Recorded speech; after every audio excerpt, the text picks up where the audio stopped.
Hello students. আচ্ছা, আজকে আমি কেমিক্যাল বন্ডিং চ্যাপ্টারের একটা গুরুত্বপূর্ণ টপিক লন পেয়ার কিভাবে বের করব, লন পেয়ার সংখ্যা।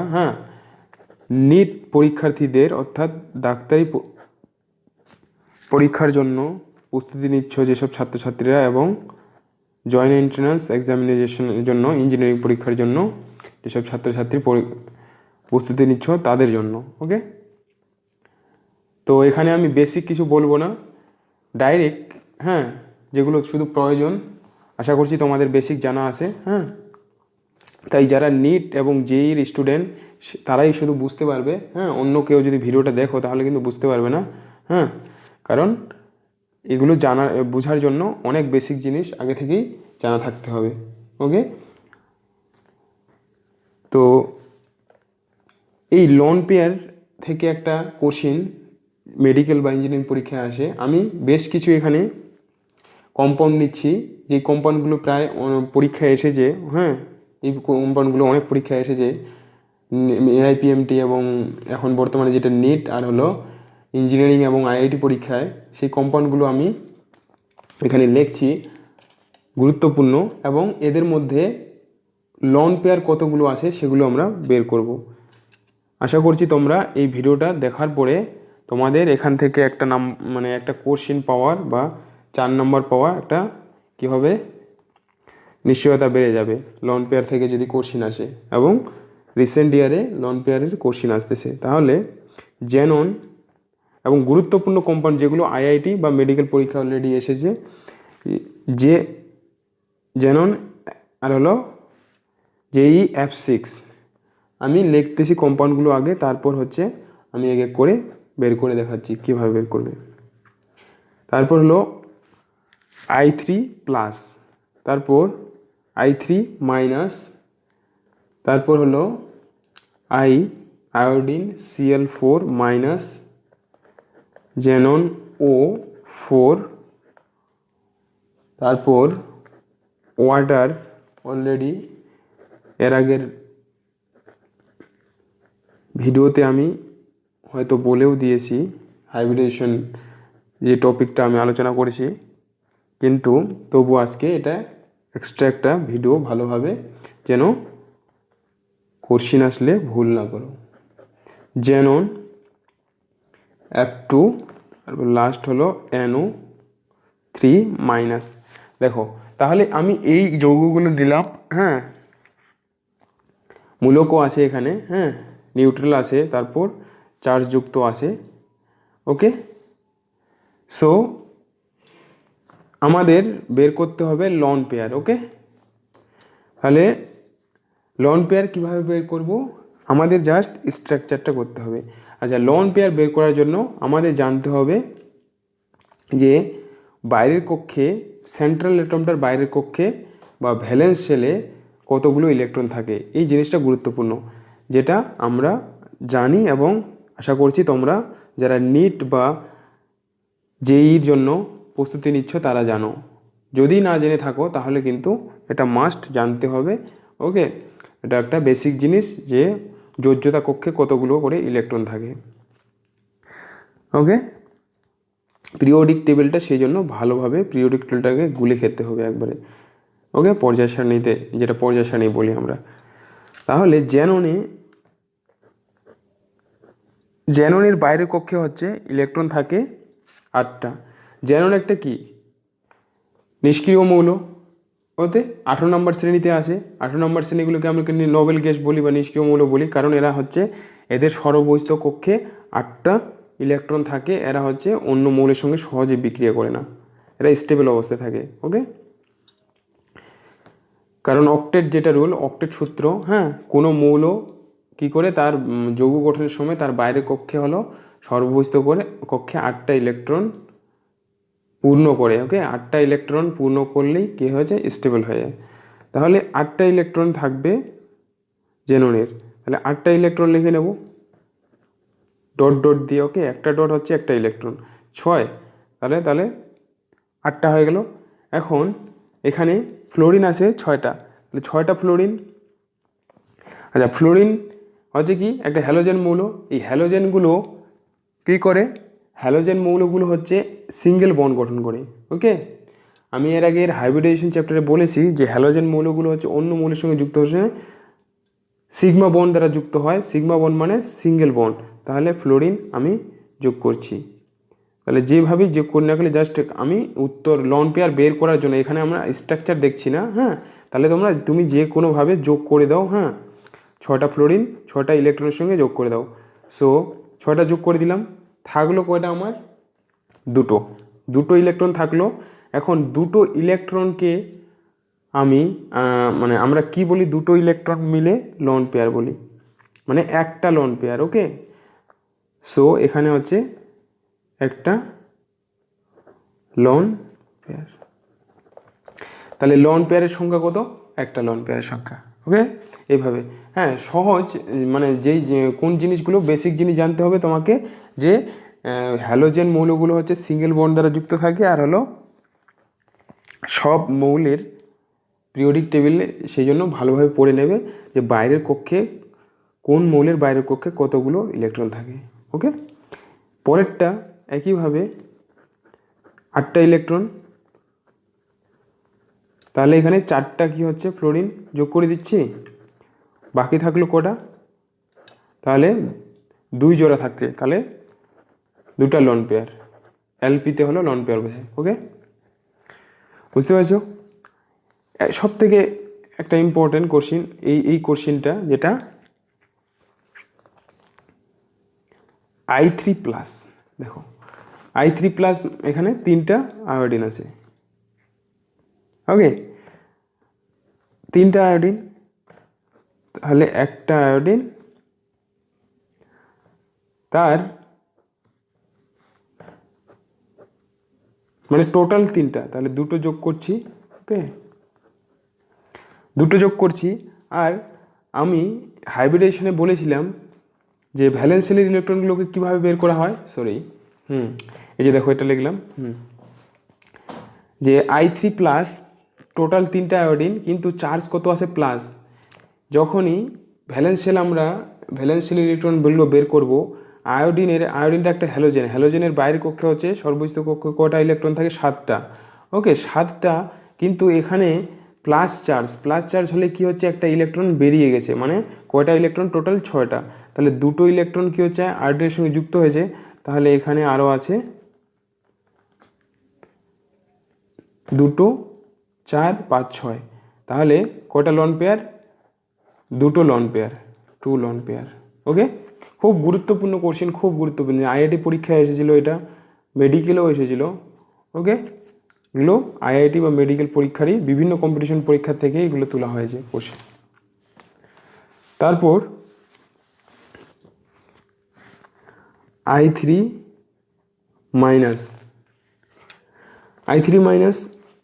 জাস্ট শুধু ভ্যালেন্স শেলের ইলেকট্রন বের করো। তাহলে 7টা ইলেকট্রন থাকে জানি, 7টা, এখানে আবার চার্জ কত আছে? মাইনাস। তাহলে কত হবে? 8 হয়ে যাবে। অতএব আয়োডিন 2টো ইলেকট্রন যুক্ত আছে, আর এখানে হচ্ছে 2, 6, 6 আর 2 8। তাহলে কয়টা হলো? কয় জোড়া হলো? 3 জোড়া। তাহলে 3টা লন পেয়ার। ওকে, 3 লন পেয়ার। জাস্ট এরকম কোশ্চিন, কমন কোশ্চিন। হ্যাঁ, এখন মেডিকেল পরীক্ষায় এইসব কোশ্চিন আসতেছে একটা করে, প্রিভিয়াস ইয়ার কোশ্চিন দেখলেই বুঝতে পারবে। তারপরে যৌগ হলো ICl4-। এখানে সেন্ট্রাল অ্যাটম হলো আয়োডিন। দেখো এখানেও কয়টা হবে? 7টা আর মাইনাস চার্জ, তাহলে 8টা হয়ে যাচ্ছে। 2, 4, 6, 8। তাহলে আমি 4টা ক্লোরিন আছে। আচ্ছা, 4টা ক্লোরিনটা কি? একটা হ্যালোজেন মৌল। তাহলে হ্যালোজেন হলে কি? হ্যালোজেনগুলো সিঙ্গেল বন্ড দ্বারা যুক্ত থাকে। ওকে, তাহলে 4টা যুক্ত হয়ে গেল। এখানে কয় জোড়া আছে বাকি? 2 জোড়া, মানে 2টো লন পেয়ার। ওকে, পরে কম্পাউন্ড হলো জেনন ও। এটা মোস্ট ইম্পর্টেন্ট একটা কম্পাউন্ড, গুরুত্বপূর্ণ। ওকে, তাহলে এখানে আমি সেন্ট্রাল অ্যাটম কোনটা? এখানে জেননের বাইরে কক্ষে কয়টা থাকে? অলরেডি বলেছি, 8টা ইলেকট্রন থাকে। এখানে কোনো চার্জ নেই। ওকে, তাহলে 8টা ইলেকট্রন লিখবো, চার্জ যেহেতু নেই। আবার এখানে অক্সিজেন আছে, অক্সিজেন বলা হয়ে গেছে, অক্সিজেন আমি কোথায় বলেছি এর আগের যে ভিডিও মানে ইয়েতে ক্লাসে যে হাইব্রিডাইজেশন, সেখানে অক্সিজেনের যোজ্যতা অ্যাকচুয়ালি অক্সিজেন ডবল বন্ড দ্বারা কোনো মৌলের সঙ্গে যুক্ত থাকে কেন, অক্সিজেনের যোজ্যতা হলো 2। ওকে, সো দুটো হয়ে গেল, 4টা আছে ফ্লোরিন, তাহলে 4টা ইলেকট্রনের সঙ্গে যুক্ত করে দেব ফ্লোরিন, হয়ে গেল। কয় জোড়া ইলেকট্রন বাকি থাকলো? দুটো, মানে এখানে দুটো মানে একটা লন পেয়ার। ওকে, আশা করছি বুঝতে পারছো, ক্লিয়ার। তারপর হলো ওয়াটার, ওয়াটার আমি অলরেডি বের করেছি। ওয়াটারে কি হচ্ছে, সেন্ট্রাল অ্যাটম হলো অক্সিজেন, অক্সিজেনের বাইরের কক্ষে ইলেকট্রন হলো 6টা থাকে। ওকে, 6টা, তার মধ্যে দুটো হাইড্রোজেন, হাইড্রোজেন দুটো ইলেকট্রনের সঙ্গে যুক্ত করে দিচ্ছি, তাহলে কয়টা থাকবে? 4টা ইলেকট্রন, 4টা ইলেকট্রন মানে দুটো লন পেয়ার। ওকে, মানে 2 জোড়া, দুটো ইলেকট্রন মিলে হচ্ছে একটা লন পেয়ার বলে, তাহলে 4টা মানে দুটো লন পেয়ার। তারপরে কম্পাউন্ড আছে ClF5, এগুলো সব কম্পাউন্ডগুলো আমাদের অল ইন্ডিয়া লেভেলের যে আইআইটি পরীক্ষা তার আগের বছরে বিভিন্ন পরীক্ষা বিভিন্ন বছরে এসেছে, এবং মেডিকেল পরীক্ষাতেও বিভিন্ন যেগুলো স্টেট লেভেলের পরীক্ষা হতো আগে সেই পরীক্ষাগুলোতে এসেছে, সেগুলো থেকে আমার তোলা। ওকে, তারপর হলো ClF5, তাহলে এখানে সেন্ট্রাল অ্যাটম হলো ক্লোরিন, ক্লোরিনের বাইরের কক্ষে মনে রাখবে সেন্ট্রাল অ্যাটম কোনটা হবে সবসময়, যেটা কম সংখ্যায় থাকবে। ওকে, তাহলে ক্লোরিনের বাইরের কক্ষে 7টা থাকে, তাহলে 7টা ইলেকট্রন লিখবো, 6 আর একে 7, 5টা ফ্লোরিন আছে, 5টা ফ্লোরিন যুক্ত করে দাও, দুটোই হ্যালোজেন, ফ্লোরিন হ্যালোজেনগুলো সিঙ্গেল বন্ড দ্বারা যুক্ত থাকে, 4 5। ওকে, তাহলে 1 জোড়া থাকতেছে, মানে একটা লোন পেয়ার। ওকে, সহজ মনে হচ্ছে কি না? তারপর হলো SF4, SF4, SF4-এ এখানে সেন্ট্রাল অ্যাটম সালফার, সালফারের বাইরের কক্ষে হচ্ছে 6টা ইলেকট্রন থাকে। ওকে, তাহলে 4টা ফ্লোরিন আছে, 4টা ফ্লোরিন যোগ করে দেব, যোগ করে দিলাম, বাকি থাকলো 1 জোড়া ইলেকট্রন, মানে একটা লন পেয়ার।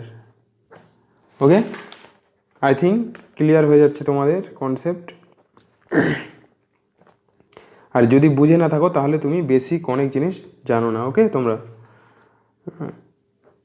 এখানে জেনন হলো ফ্লোরিন, সরি ফ্লোরিন বলছি, জেনন, জেননটাকে লিখলাম, এর বাইরের কক্ষ কটা থাকে ইলেকট্রন? 8টা। ওকে, মানে ভ্যালেন্স শেলে, তাহলে এখানে দুটো ফ্লোরিন আছে, দুটো ফ্লোরিনকে এড করে, আচ্ছা দুটো করে দিলাম, তাহলে বাকি আমার কয় জোড়া থাকতেছে? 3 জোড়া, মানে 3টা লন পেয়ার। ওকে, আমরা এরপরে লন পেয়ারের তোমার কোনো প্রবলেমই হবে না, যে কোনো কম্পাউন্ডে আসুক না কেন, আসলে এগুলোর মধ্যেই আসবে। তারপর হলো এখানে বা যে কোনো কম্পাউন্ডের বের করতে পারবে। এখানে নাইট্রোজেন, নাইট্রোজেনের আচ্ছা এখানে আসবে চার্জ আছে, চার্জ থাকলে কি হয়ে যায়, নাইট্রোজেনের এমনিতে কী হচ্ছে বাইরে 5টা থাকে আর এগুলো চার্জ, তাহলে 6টা হয়ে গেল, তাহলে 6টা ইলেকট্রন লিখবো, 4। এখানে অক্সিজেন আছে 3টা, তাহলে অক্সিজেন কি ডবল বন্ড দ্বারা যুক্ত থাকে, তাহলে দেখো এখানে কোনো লন পেয়ার নেই, 0 লন পেয়ার। ওকে, আশা করছি বুঝতে পেরেছো। ওকে, সো এই ছিল লোন পেয়ার কিভাবে বের করতে হয়। ওকে, লোন পেয়ার বের করার জন্য কিছু না, জাস্ট যেই বেসিক জিনিসটা জানতে হবে, বেসিক জিনিস হচ্ছে কি, আমরা জানি কোনো, সরি একটু প্রবলেম হচ্ছে, হচ্ছে আচ্ছা কি বলছিলাম, যে লোন পেয়ার যেটা, হ্যাঁ বলছিলাম যে লোন পেয়ার বের করার জন্য বেসিক যে জিনিসটা জানতে হবে, আমরা যে জানি যে কোনো প্রত্যেকটা মৌলের কি আছে, একটা নির্দিষ্ট সংখ্যা হলো ইলেকট্রন সংখ্যা আছে। ওকে, সেই টোটাল সংখ্যাটা জানতে হবে, ইলেকট্রন সংখ্যা। ওকে, মিনিমাম 30 পর্যন্ত। ওকে, তো ইলেকট্রন সংখ্যা আবার বাইরের কক্ষে বা যোজ্যতা কক্ষে ইলেকট্রনটা আমরা কিভাবে বের করি, এই সূত্র দিয়ে আমরা সেই ছোট থেকেই পড়তেছি, 2n²। ওকে, 2n², nটা কি, nটা হলো কক্ষের মান, মানে কক্ষ কত নাম্বার কক্ষ। ওকে, আমরা যে পরমাণুর মডেলগুলো কেমন হয়, এরকম এটা যদি একটা কোনো পরমাণু হয়, সাপোজ এটা আমি অক্সিজেন লিখলাম, তাহলে এটা নিউক্লিয়াস, এটা হলো ফার্স্ট কক্ষ, মানে এখানে এন এর মান 1, ওকে, এন এর মান 1, তাহলে এন এর মান 1, এটা হলো ইলেকট্রন, মানে একটা কক্ষের মধ্যে সর্বোচ্চ পরিমাণে এটা ইলেকট্রন থাকতে পারে। তাহলে এন এর মান যদি প্রথমে 1 হয়, তাহলে এখানে কয়টা ইলেকট্রন থাকে, 2টো। পরের কক্ষে এইভাবে এন এর মান এখানে 2 হবে। এইভাবে এইভাবে বড়, যখন যদি যত মৌল কী হচ্ছে বড় হবে, সেটা কক্ষের সংখ্যাও কী হচ্ছে বেড়ে যাবে। তাহলে এইভাবে এন এর মানও বাড়বে, ইলেকট্রন সংখ্যাও বাড়বে। দ্বিতীয় কক্ষে হচ্ছে 8টা ইলেকট্রন থাকে। তাহলে এইভাবে বের করতে হয়। তার জন্য তোমাদের কি জানতে হবে, টোটাল ইলেকট্রন সংখ্যাটা অবশ্যই জানতে হবে, হ্যাঁ, তা নাহলে তো বের করতে পারবে না। সেই জন্য ইলেকট্রন সংখ্যাগুলো মুখস্থ করে নিতে হবে, হ্যাঁ। সো টোটাল আমাদের ভ্যালেন্স ইলেকট্রনগুলো জানবো, সেগুলো হচ্ছে বাইরের কক্ষে থাকে, সেগুলোকে আমরা ডট ডট দিয়ে প্রকাশ করি, এবং যে সারাউন্ডিংস যেগুলো বলি, যে পাশের যে, হ্যাঁ, মৌলগুলো, সেগুলো জয়টা থাকবে, যে এবং যেইভাবে যে বন্ড দ্বারা তারা যুক্ত হয়, সিঙ্গেল বন্ড বা ডবল বন্ড দ্বারা, সেটাও জানতে হবে। সেটা বলে দিয়েছি যে ম্যাক্সিমাম যেই মৌলগুলো যৌগ গঠন করে, হ্যাঁ, ওকে, সেগুলো অক্সিজেন হবে, হ্যালোজেন আর হলো হাইড্রোজেন। এই তিনটা মনে রাখলেই হয়ে যাবে। হাইড্রোজেন হচ্ছে সিঙ্গেল বন্ড দ্বারা যুক্ত হয়, আর হ্যালোজেনগুলো সিঙ্গেল বন্ড দ্বারা যুক্ত হয়, অক্সিজেন হচ্ছে ডবল বন্ড দ্বারা। ওকে, সিম্পল। আচ্ছা, আশা করছি তোমরা বুঝতে পারছো। এটা একটা কমন জায়গা, হ্যাঁ, খুব সম্ভাবনা আসার এখান থেকে লন পেয়ার, হ্যাঁ, মেডিকেল এবং ইঞ্জিনিয়ারিং স্টুডেন্টদের জন্য। আমি একটা ভিডিওতে একটা নেক্সট টপিক নিয়ে আসবো, সেটা হলো বন্ড অর্ডার, যেটা মোস্ট ইম্পর্টেন্ট এবং ভাইটাল ডাক্তারি পরীক্ষার জন্য। 2টা 3টা, আচ্ছা, বন্ড অর্ডার থেকে আমরা অনেক কিছু তার সঙ্গে যে রিলেটেড, হ্যাঁ, বন্ড অর্ডার থেকে জানবো হলো বন্ড লেন্থ, আচ্ছা, বন্ধন দৈর্ঘ্য, ওকে, বন্ড লেন্থ, তারপর হলো বন্ড এনার্জি, ওকে, তারপর হলো স্টেবিলিটি। মানে 4-5টা টপিক আমি ওই বন্ড অর্ডারের ক্লাসে কভার করব। কারণ বন্ড অর্ডারের সঙ্গে ওগুলো কী হচ্ছে, রিলেশন আছে ওদের। মানে বন্ড অর্ডার যদি তোমার জানা থাকে, তাহলে সেগুলো তুমি বের করতে পারবে। তাহলে বন্ড অর্ডার থেকে কোশ্চিন তো আসবে, হ্যাঁ, শিওর। সো আচ্ছা, তার আগে বলি, যেসব ছাত্রছাত্রী বা তোমরা যদি কেউ নতুন এসে থাকো আমার চ্যানেলে, অবশ্যই চ্যানেলটাকে সাবস্ক্রাইব করো, আর অবশ্যই ভিডিওটাকে লাইক করো এবং শেয়ার করো বন্ধু বান্ধবদের কাছে। এই ধরনের টপিক আমি কেমিস্ট্রি নিটের জন্য এবং জেইর জন্য আশা করছি তোমরা এই চ্যানেলটাকে ফলো করলে, এই ভিডিওগুলো ভালোভাবে দেখলে, প্রায় অনেক কোশ্চিন তোমাদের এখান থেকে কমন পেয়ে যাবে এবং তোমরা নিজেরাই বুঝতে পারবে, হ্যাঁ, ভিডিওগুলো ভালোভাবে। আর যদি বেসিক কনসেপ্ট না থাকে, তাহলে কিন্তু প্রবলেম হতে পারে, হ্যাঁ, বেসিক কনসেপ্টগুলো যদি ক্লিয়ার না থাকে। কারণ এখানে এগুলো একবারেই ডাইরেক্ট করানো হচ্ছে, এইসব তোমাকে বোঝার জন্য ক্লিয়ার, যেসব থিওরি জানা দরকার, সেগুলো তোমাকে ভালোভাবে জানা থাকতে হবে, ওকে। সো এবং কমেন্ট করে জানাতে পারো, ওকে, কেমন হচ্ছে, ক্লিয়ার হচ্ছে কি না কনসেপ্ট। থ্যাংক ইউ, ধন্যবাদ, হ্যাঁ, ধন্যবাদ সবাইকে।